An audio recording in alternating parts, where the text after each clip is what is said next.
Aku tak pernah merasakan hal yang seperti ini sebelumnya. Satu sisi aku menyesal dan bersalah, juga merasa takut namun rindu. Kemudian ketika kata-kata itu muncul perlahan di papan tulis itu, tubuhku bergetar. Aku terbelalak menyaksikan darah-darah yang menetes itu, yang sungguh sangat mengerikan.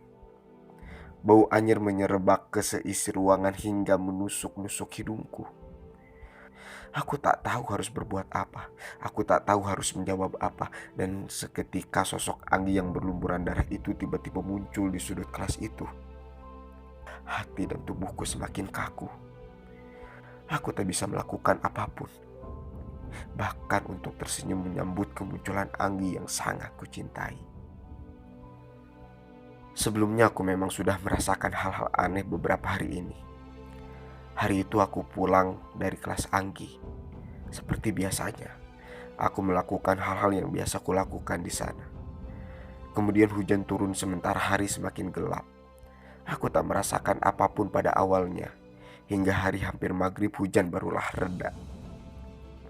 Aku putuskan untuk pulang dan kubilang bahwa aku akan kembali besok sehabis pulang sekolah.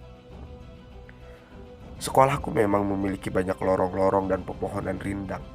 Jadi suasana di sana semakin gelap dan yang terdengar hanya tetes air bekas hujan dan gemerisik gesekan daun yang diterpa angin di ujung pohon-pohon itu.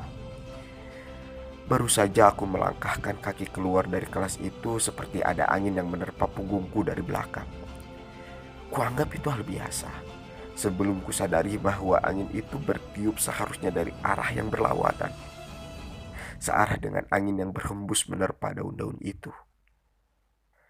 Aku terus melangkahkan kaki sebelum akhirnya aku tiba di lorong antara ruang guru dan kantor tata usaha. Di sana aku mendengar gema langkah kaki selain langkah kakiku. Langkah itu terdengar lebih lembut sepersekian detik dari suara gema langkah kakiku. Dan ketika aku menghentikan langkah kakiku, langkah itu pun berhenti. Aku tak berusaha menengok ke belakang, tapi seperti ada bayangan seseorang di belakangku yang kulihat dari pantulan kaca ruang guru. Gemericik hujan kembali turun. Kuputuskan untuk terus melangkah menuju tempat parkir. Hal aneh berikutnya adalah ketika aku menaiki motor dan bersiap menyalakan motorku, aku merasa ada seseorang yang duduk di belakangku. Motor yang kukendarai seakan semakin merasa merosot, tanda berat badan yang ditopangnya bukan hanya aku, tapi seperti benar-benar ada yang duduk di belakangku. Padahal aku hanya sendirian. Pas satpam yang menjaga gerbang waktu itu pun semakin membuatku keheranan. Dia memberi salam padaku dan kemudian seperti tersenyum ke arah belakangku dan mengatakan, "Hati-hati, Neng."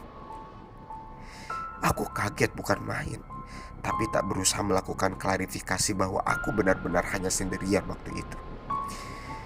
Di perjalanan baru aku sadar ternyata aku benar-benar membonceng sosok perempuan mengenakan baju sekolah ketika kulihat sosok itu di pantulan kaca mobil. Sepertinya itu bukan hal yang mencurigakan bagi orang-orang, tapi tidak bagiku, karena aku yakin aku hanya pulang sendirian waktu itu. Sesampai di depan gerbang rumahku, aku berusaha memberanikan diri mengatakan bahwa dia harus turun. Dan akhirnya motor yang kukendarai bergerak meninggi seperti bahwa sosok yang kuboncengi itu benar-benar turun dari motor. Kukira keanehan itu berakhir sampai di depan gerbang rumah. Ternyata ketika aku mandi, aku merasa ada seseorang yang sedang berdiri di belakangku, di sudut kamar mandi itu. Hatiku berdebar dan kuberanikan untuk menengok ke arah sana. Tak ada siapapun di sana. Kemudian aku merasakan bahwa ada seseorang yang mengawasiku di sudut kamarku. Ada yang ikut duduk bersamaku di ruang makan. Ada seseorang yang terus mengikutiku kemanapun aku pergi. Hingga pada suatu malam, aku berusaha meyakinkan diriku dan bertanya pada sosok itu tentang siapakah dia. Namun tak ada jawaban darinya. Dan aku menemukan jawabannya di kelas Anggi. Ketika seperti biasanya aku datang ke sana sore hari. Dari sana, aku baru yakin bahwa yang mengikutiku itu adalah Anggi. Kemunculan sosok Anggi yang berlumuran darah, mukanya yang hancur, dan bentuk tubuh yang sudah tidak karuan itu membuatku syok. Tubuhku terdiam kaku. Mataku terbelalak, benar-benar semakin tidak bisa mempercayai bahwa hal itu benar-benar terjadi. Dan ketika sosok itu secara pelan-pelan datang mendekat ke arahku, hatiku semakin berdebar. Aku merasakan ketakutan yang luar biasa. Padahal aku tahu bahwa itu adalah Anggi, perempuan yang sangat aku cintai. Sosok itu semakin mendekat sambil tersenyum. Dia datang sambil mengibaskan rambutnya yang menutupi sebagian wajahnya. Terlihat wajah Anggi yang berlumuran darah oleh mataku sendiri. Air mata menetes ke pipiku secara perlahan sementara wajah sosok Anggi itu semakin dekat dan terus mendekat. Tangannya yang berlumuran darah mulai diangkat dan berusaha menyentuh tubuhku, menyentuh mukaku. Aku pasrah.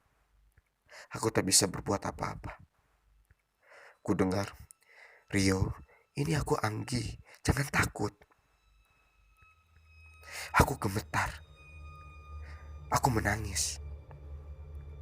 Kemudian aku mendengar suara Pak Satpam. Dia membangunkanku dari tidurku. Katanya hari sudah maghrib dan lekaslah pulang. Sekolah akan dikunci. Aku menghela napas panjang dan berusaha sadar dari semuanya. Kulihat tak ada tulisan berlumuran darah di sana. Tak ada sosok Anggis di sekitar kelas itu. Kemudian aku bergegas pulang. Aku masih bingung dengan semua ini. Apakah yang tadi aku alami adalah benar-benar mimpi atau benar terjadi? Aku menemukan jawabannya di rumah. Aku akhirnya melihat bahwa di pipiku ada sebercak darah. Sementara aku tak merasakan bahwa wajahku terluka karena sesuatu.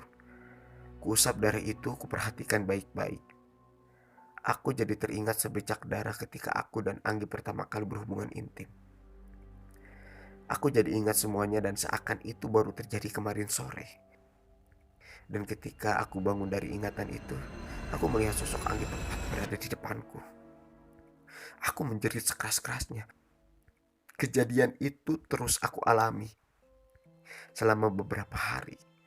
Hal itu membuatku tertekan, depresi, dan sangat ketakutan.